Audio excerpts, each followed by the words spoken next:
Every team, every topic, everywhere. This is Believe.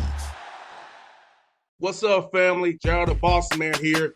You're tuned into the Bossman Show on AM 1010, AM 1430, 1055 The King. Check The King out at 105theking.com and the Bossman Show at bossmanshow.com. Hit me up on Instagram, The Bossman Show, Twitter at Bossman Show, and Facebook, Bossman Show. It's the Bossman on your radio. Listen to the Bossman Show with your host, JR, Saturdays at 9 a.m. right here on AM 1010, The King. What's up, good people? BetOnline is your number one source for all your betting needs. The latest odds, lines, and matchup reports for baseball, boxing, golf, and more.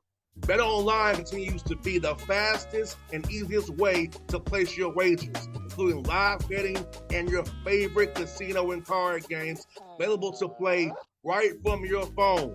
Head to the website or use your mobile device to sign up today and get in on the action. Remember to use your promo code BELIEVE, B-L-E-A-V, for your 50% welcome bonus on your first deposit. BetOnline, where the game starts. BS3 Network, changing the way you watch TV. Yes, BS3 Network, changing the way you watch TV, covering content and hot topics from A to Z, sports, music, society and culture, movie reviews, you name it, we have it. Check it out on bs3network.com or check us out on Roku, BS3 TV on Roku, as well as check out your favorite podcast on all podcast platforms or Spreaker.com/BS3 Network. You are now tuned to BS3 Network.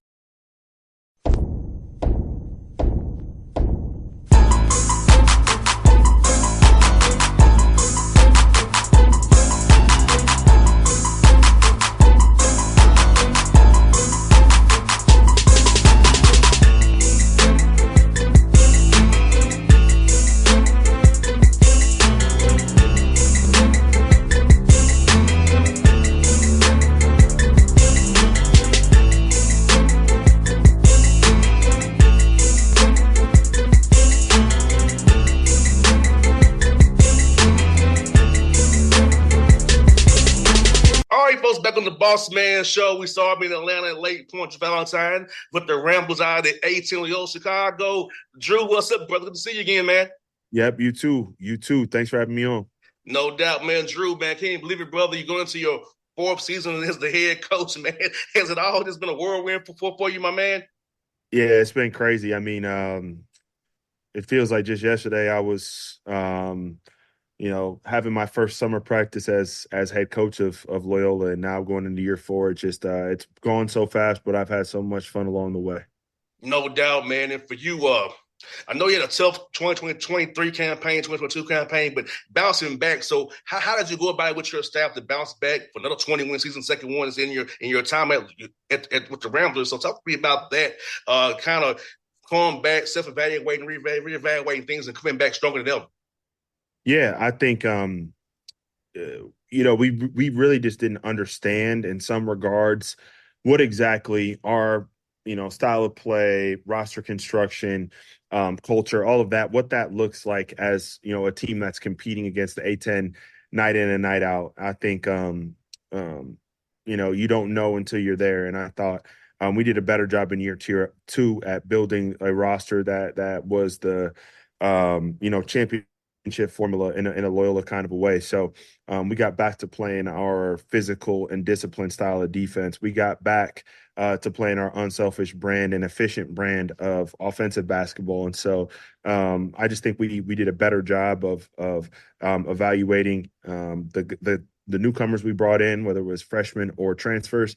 And then we had a lot of really good program development with not only just our style of play and how we switched up our offense, the speed that we were playing with, some of the simple ways that we were triggering our offense, but most importantly, player development, our returning guys, the guys like Braden Norris, Phil Alston, Tom Welch, Jalen Quinn, Jaden Dawson, Sheldon Edwards, those guys really, really took a step forward, both mentally and with their game. So I would say just a combination of all those things helped put us in a position to win a championship last year.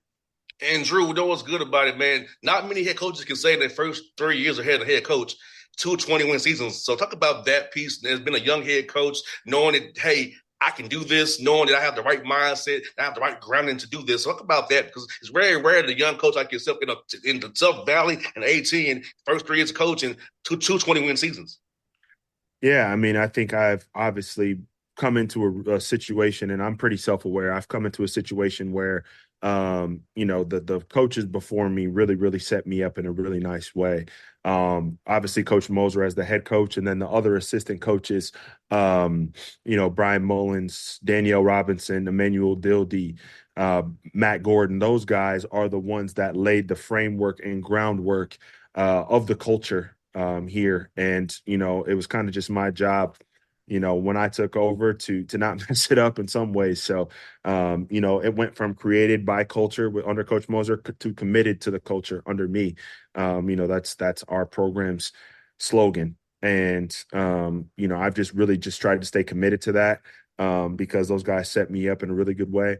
I also got really, really good administration and relationships with our administration, our president, Dr. Mark Reed, and our athletic director, Steve Watson. They give me what I need to be successful here. So I try to work my butt off to, use my vision and use the standards that I know that lead to winning, do that every single day. And so far it's been able to do that. But a lot of people have helped me get to this point. No doubt, Drew. And Drew, this one people don't understand too about going from different conferences, going from the Valley, having a Valley style team to a A10 style. So kind of talk about compare and contrast the difference between the Missouri Valley and the A10. And it's your opinion from being in it in the thick every day.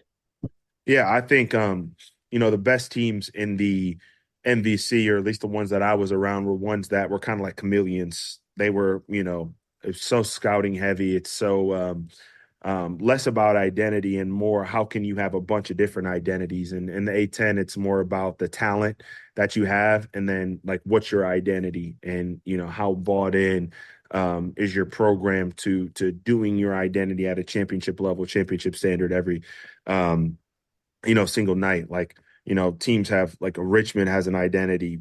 Davidson has a clear identity. Dayton has a clear identity. Fordham has a clear identity. Like VCU under Coach Rhodes, they had a clear identity. Like, so it's more about like, how can you get the most talent and impose your will on your opponent. And so that's what we've tried to do over my time here. And I think we kind of doubled down with our roster additions we made this spring. We doubled down on trying to just improve and enhance the identity that we're creating here.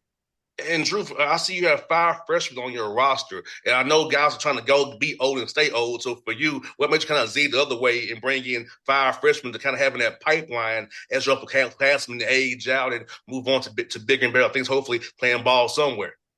Yeah, I think I think roster turnover is just what's going to be happening in college basketball. It's part of it, and you got to be good at trying to retain as much as you can while also bringing in the pieces that fit around that. And we're always going to be a 50-50 program. We're going to do 50-50 high school, 50-50 transfers. And, we have 8 scholarship newcomers this year.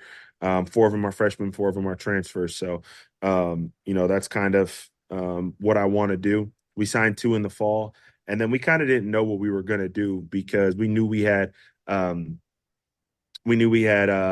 4 scholarships left with the 6 seniors that we had. So we knew we had that. But as the season went going, we started to get an idea of, some roster attrition we might have. And so we tried to replace those 2 with 2 freshmen that are from out of the country, 2 foreigners, this spring in February. we went out and did that, and then we got our four guys out of the portal in March and April. So that was kind of our roster construction thing. And I want to have guys that I can develop. I want to have guys that our fans fall in love with, and they can see their growth and maturity. You know, that's what's made this place special. Guys like Lucas Williamson and Cam Crutwig. And I know Braden Norris was a transfer, but he was still here for 5 years. So like our fan base was able to see him and Tom Welch and guys like that grow and develop and blossom here. So I want to continue that, but also, we've had success with transfers, whether it's a Phil Austin or Des Watson or Clay Custer, Marcus Towns. So like I want a mixture of that within the program. And Julius, this summer, who are some guys you want to highlight who's really gotten better in your workouts? And having 8 newcomers, how much did you do kind of play development stuff versus team stuff, kind of integrate these new guys into your system and culture and way of knowing? Yeah, so I would say the first part, I think Miles Rubin has had an outstanding summer. I think he's really, from a mentality standpoint and from a, really putting his all into it. I think he's really, really grown his skill level, but he's also added to his frame. You know, he's added since the season got over with. He's added about 10 more pounds, and so he's up about 25 since he's been on campus. So his physicality, his strength, his versatility is really growing. So that's been fun to see from our returners. Newcomers, Kamani Winsu has been really, really good. We thought that he was a really versatile piece, and somebody that could really do things on both sides of the floor, but he's been even better than advertised, from Washington State. I really, really like what he's been doing this summer. And then from a team standpoint, I think we are doing a combination of player development and team stuff. That's what we've always done. We kind of got a plan of how we construct our summer, 4 weeks in June, then we take 4th of July week off, and then we go 4 additional weeks, and we're in the midst of that right now. And it's a mix of team stuff, strength and agility, and individual skill development. And Drew, something you said very key is that strength and agility stuff work, because college basketball is the longest season of all the intercollegiate sports. So talk about making sure the young men are conditioned for the long haul of the year, and also for you as a coaching staff, not burning them out, knowing that you have to really play until March, starting and really get ready for it as soon as school starts back here in August. Yeah, I think in right now in the summer we think about it like we got 4.5 days on and 2.5 days off. So we try to give our guys Saturday and Sunday off and try to be away from them. I think it's always more mental than physical. So like as much time as you can get on your schedule that that you have your own time to do what you want to do, that allows your brain to be at ease and relax and allow you to recharge your battery. So Monday to Friday at noon, I got you. From 1 p.m. on Friday to obviously through Sunday night, that's your time. And so that's part of the mindset that we have with not trying to burn our guys out. And then, it's a long season, but like if you really want to be a pro, the NBA season is September to April. 7 months. I live it. 7 months. at minimum. And so I kind of look at it like, this is just training you for the NBA if this is something that you want to do, if you really want to be a pro.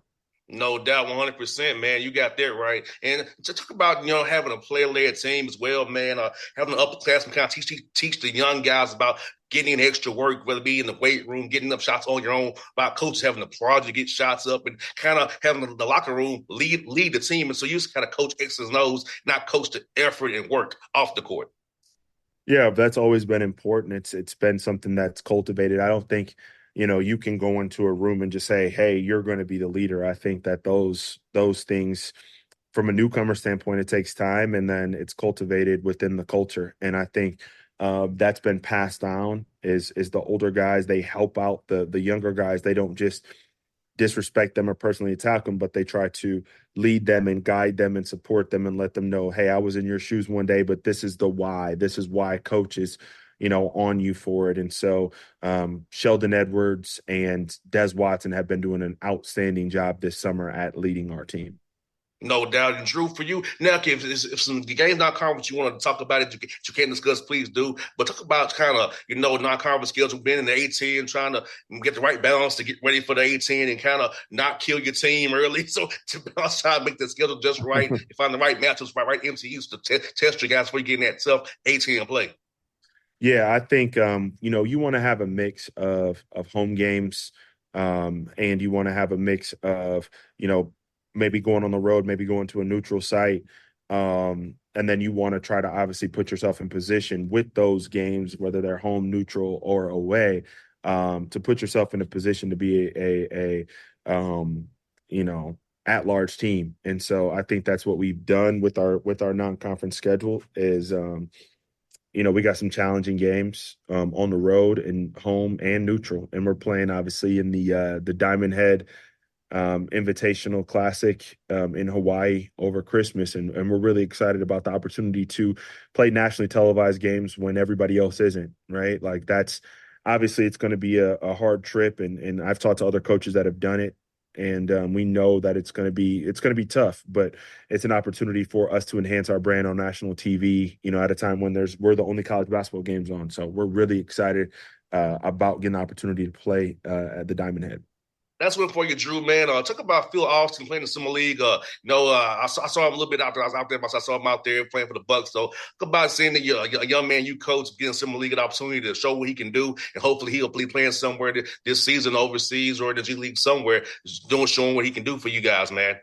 Yeah, I think Phil's an incredible story. I mean, the growth that he's on. I mean, it's hopefully he can end up continuing to grow and exceeding expectations. And it's like movie worthy. 3 years ago, he was, passed out and didn't know how, and to go from that to, being a Division II player to come into Loyola to getting a shot and starting a summer league game and performing well and doing it on national TV is it's so fun for me to see. Because that was his goal and his mission and his purpose for coming to Loyola was the opportunity to play a lot and to grow and develop. And we were able to help him with that. And he's going to have an opportunity to, show that he belongs. And but there's nobody that I would rather go to war with than him. And I would not bet against him because he's, proved that the odds, when the odds are stacked against him, he's going to rise. So I was extremely proud watching Phil play in summer league, and I'm hoping for the best for him this upcoming season. No doubt with Drew, man, on my end. Hope you have a great year yourself, my brother. Hope you win the 18 and get to the big dance again and show out, man. So I'm definitely come to be cheering for you, brother. Hope we'll talk to you in March for you going to the big dance again, my guy. No doubt. Appreciate you. Thanks for your support, and we'll see you soon. Thanks, Drew. Appreciate you, my brother. BS3 Network. Changing the way you watch TV. Yes, BS3 Network, changing the way you watch TV, covering content and hot topics from A to Z, sports, music, society and culture, movie reviews, you name it, we have it. Check it out on bs3network.com or check us out on Roku, BS3 TV on Roku, as well as check out your favorite podcast on all podcast platforms or Spreaker.com/BS3 Network. You are now tuned to BS3 Network. What's up, good people? Bet Online is your number one source for all your betting needs. The latest odds, lines, and matchup reports for baseball, boxing, golf, and more. Bet Online continues to be the fastest and easiest way to place your wagers, including live betting and your favorite casino and card games available to play right from your phone. Head to the website or use your mobile device to sign up today and get in on the action. Remember to use your promo code BELIEVE, BLEAV, for your 50% welcome bonus on your first deposit. Bet Online, where the game starts. What's up, family? Jared the Bossman here.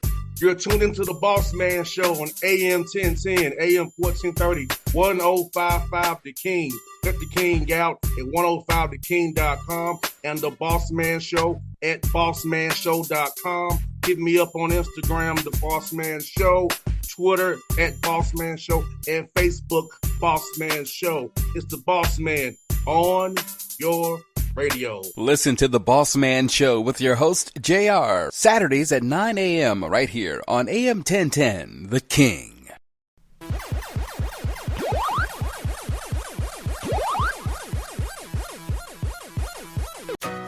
Shop the Sherwin-Williams 4th of July sale and get 30% off paints and stains June 27th through July 7th. With prices starting at $34.29, it's the perfect time to transform your space with color. Whether you're looking to revamp your interior or exterior, we have you covered with bold hues, soothing neutrals, and everything in between.